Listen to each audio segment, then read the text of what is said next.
ketika Isra dan Mi'raj.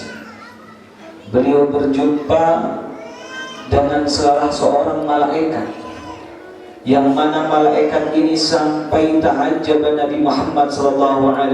Nabi terheran-heran lihat malaikat. Sampai Nabi bertanya kepada malaikat Jibril, "Ya Jibril, man huwa?" Siapa nih malaikat ya Jibril? Saya terheran-heran lihat dia baru kali ini. Nih malaikat membuat saya heran. Padahal engkau ini ketuanya malaikat. Tapi yang satu malaikat ini membuat saya bingung. Apa yang kau bingungkan wahai Nabi? Saya bingung, jari jemarinya miliun, 1 juta banyak jari-jarinya. Banyak jari-jarinya. Saya mau tanya bapak-bapak ibu-ibu, jari kita berapa? 10. Kalau saya 20 dikasih sama Allah, tangan 10, kaki 10. Yang jauh 5 berarti cacat, yang 10 pun cacat juga. Kalau saya 20. Jadi berapa jari kita? 20. Jangan salah jawab. Kadang nikmat yang dekat itu gak kelihatan. Kalau nikmat yang jauh tuh kelihatan. Perhatikan ucapan saya, rekam kan? Perhatikan ucapan saya. Banyak orang gak bahagia di dunia, bukan karena Allah tidak memberi dia kebahagiaan.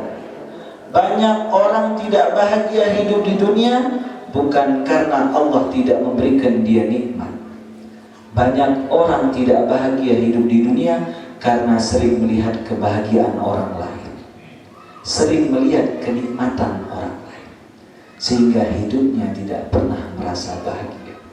Kalau kita tidak nengok nikmat yang ada dalam diri kita, selalu menengok nikmat orang lain, itu orang kok udah pakai tas, Pak Ustaz, gede lagi tasnya. Itu orang udah pakai jam tangan. Apa yang terjadi? Kita udah ngantor 5 tahun jadi PNS, baru ngelihat ada yang baru pakai mobil. Kok baru ini ngantor setahun udah pakai mobil? Saya 5 tahun masih pakai motor. Apa yang terjadi? Gara-gara mata kita jelalatan sama nikmat orang lain, terpaksa kita banyak nyolongnya, nyuri. Supaya kenapa? Supaya menyamakan nikmat kita seperti nikmat orang lain. Betul apa tidak itu? Ngelihat orang kita kerja di bank, kok teman saya jamnya bagus, tasnya bagus, saya kok udah bertahun-tahun di sini, sambil hitung duit, masuk selembar. Hitung duit, masuk selembar. Apa kata Rasulullah SAW? Zakarul rajul yutilus safar ash'ash akbar yamuddu yadayhi ila sama, ya Rab, ya Rab, wa mat'amu haramun, wa mashrabu haramun, wa malbasu haramun, wa ghudhiya bil haram, fa anna yustajabu lah. Ada seorang laki-laki zaman Nabi, dia berdoa dalam perjalanan musafir. Salah satu doa yang mustajab ketika musafir, kita dianjurkan minta doa sama mereka. Lebih-lebih kalau lihat tuan guru, kita salaman sama dia, cium tangannya, minta doa, taruh tangannya di dada kita. Kalau laki, jangan yang perempuan.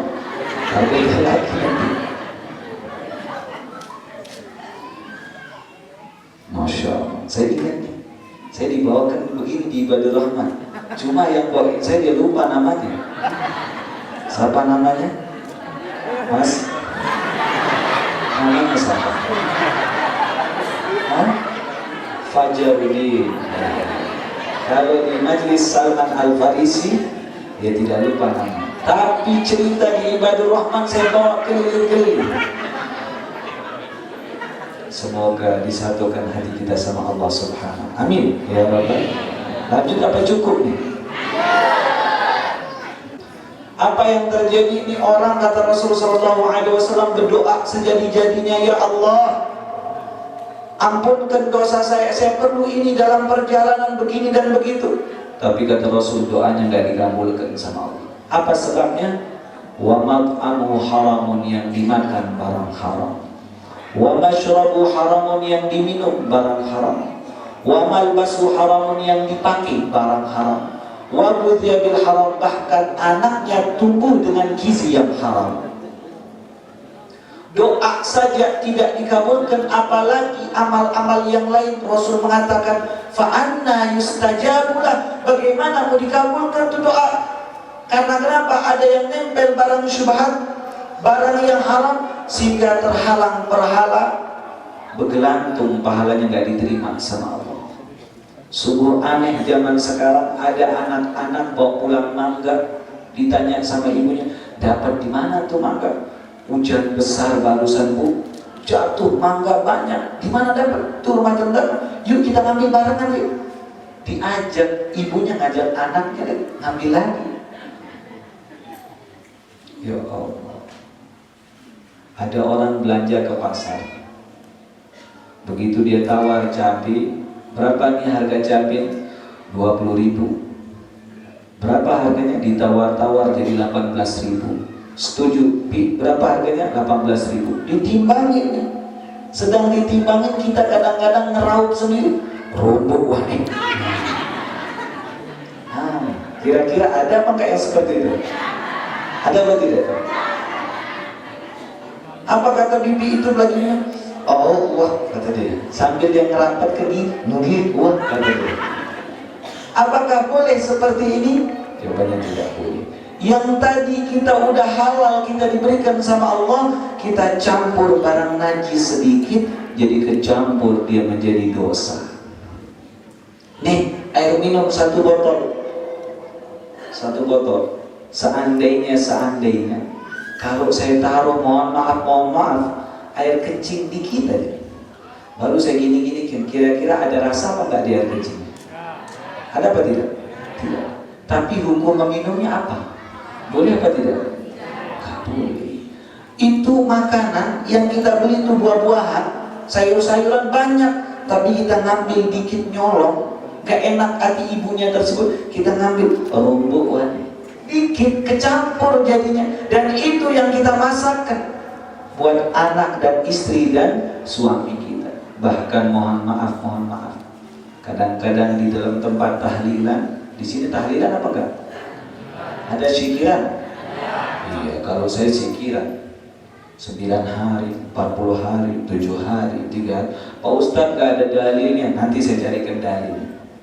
Kita doakan ahli kubur, ada manfaatnya. Menghormati kekasih Allah, kuburannya termasuk ziarah kubur, hukumnya sunnah. Hukumnya apa? Sunnah, jangan takut. Hukum ziarah kubur apa? Sunnah. Jangan takut, bukan syirik.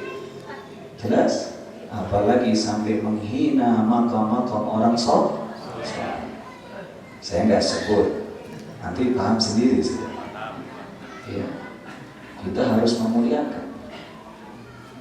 Apa yang terjadi begitu orang tahlil 7 hari, 6 hari, begitu dibagikan sesuatu, makanan, jajan, kadangkala yang bagikan tersebut temannya, dia katakan, minta nambah 2 lagi.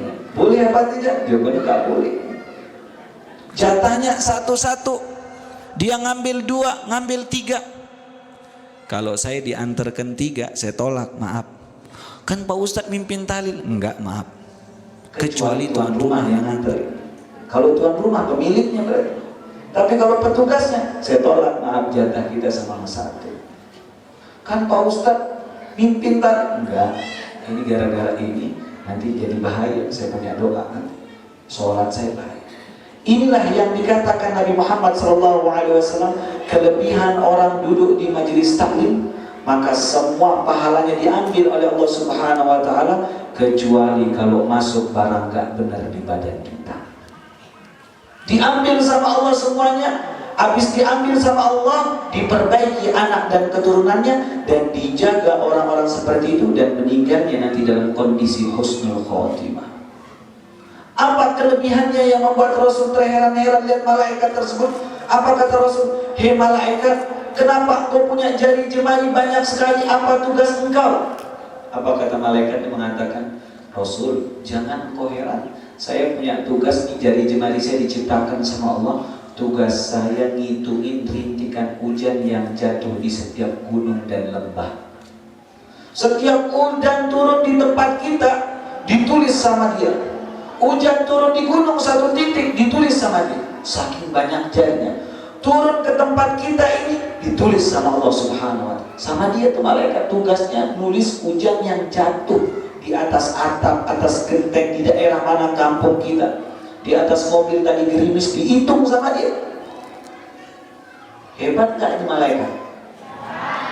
Coba kita ada gak yang sanggup hitungin hujan di atas genteng rumah kita? Gak ada yang sanggup.